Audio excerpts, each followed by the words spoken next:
వనదుర్గ ఆనకట్ట పైన ఉన్నాము మనం. ఇది మెదక్ జిల్లా వనదుర్గ మాత ఆనకట్ట.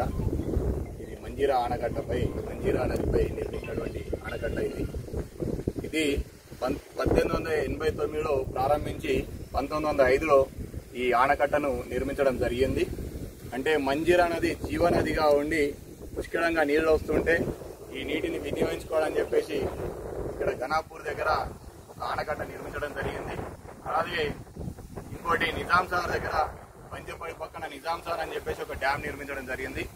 ఈ రెండు, ఈ ఘనాపూర్, ఈ వనదుర్గ ఆనకట్ట ఒకటి, నిజాం సాగర్ డ్యామ్ ఒకటి, ఈ రెండింటి ద్వారా మెదక్ ఉమ్మడి జిల్లా కావచ్చు, నిజామాబాద్ ఉమ్మడి జిల్లా కావచ్చు సస్యశ్యామలంగా పంటలు పండియాలని చెప్పేసి కాన్సెప్ట్ తో ఈ రెండు డ్యాములు కట్టడం జరిగింది. ఇది ఆనకట్ట కానీ అది డ్యామ్ కానీ. దీని కింద కొయిచారం, మెదక్, హవేలి, ఘనపూర్ మండలాలు పుష్కలంగా, పాపన్నపేట మండలం పుష్కలంగా పంటలు పండేది, జీవనదిగా ఉండేది.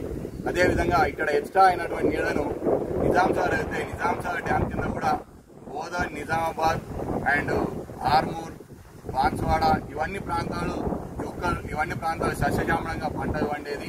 అలాంటి ఈ నది పైన పుష్కలంగా పంటలు పండుతుంటే తర్వాత ఇక్కడ రైతులంతా సంతోషంగా ఉన్నటువంటి సందర్భంలో ఈ ప్రాంతానికి 1975లో ఎమర్జెన్సీ తర్వాత ఎక్కడ పోటీ చేయడం జరిగిన సందర్భంలో ఇందిరాగాంధీ వచ్చేసి మెదక్ నుంచి పోటీ చేసింది. 1980లో ఇందిరాగాంధీ గారు పోటీ చేసినప్పుడు 1980లో పోటీ చేస్తే అరే మెదక్ నుంచి ప్రధాని అయితే మెదక్ ప్రాంతానికి ఎంతో అభివృద్ధి జరుగుతుంది, ఏమో జరుగుతుంది అనుకున్నారు.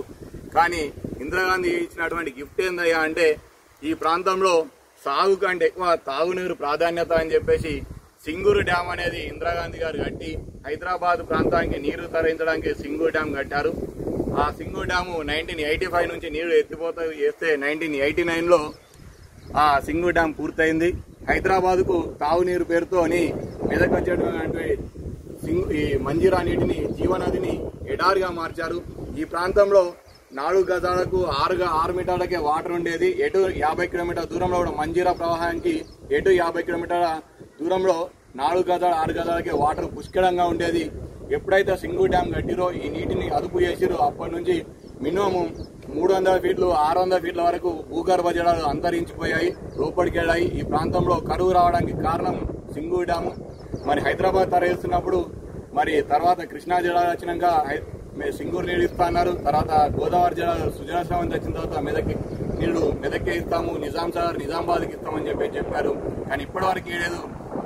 ఒకటి అర్థం కాని విషయం ఏంటంటే హైదరాబాద్ లో ఉన్న మల్కాజిగిరిలో ఉన్న ఒక శీతల పానీయ కంపెనీకి కానీ, మియాపూర్లో ఉన్నటువంటి ఒక శీతల పానీయ కంపెనీకి కానీ, సంగారెడ్డి జిల్లా ఇటు పక్కన ఫసల్వాడి పక్కన శివంపేట దగ్గర కావచ్చు, అదేవిధంగా కొండాపూర్లో మల్లేపల్లి గ్రామంలో ఉన్నటువంటి పదుల సంఖ్యలో బీర్ ఫ్యాక్టరీలకు మరి వాటికి హైదరాబాద్ లో కరువు వచ్చినప్పటికీ నీటి ఎద్దడి ఏర్పడ్డా ఇక్కడ కరువు ప్రాంతంలో ఇక్కడ నీటికి కొట్టుమిట్టాడుతున్నప్పటికీ వాళ్లకు నీరు ఎక్కడి నుంచి వస్తుందని చెప్పేసి ప్రశ్నిస్తున్నాం. ఆ నీరు మాత్రం వాళ్ళకి ఏ రోజు కూడా నీటి కొరత రాలేదు.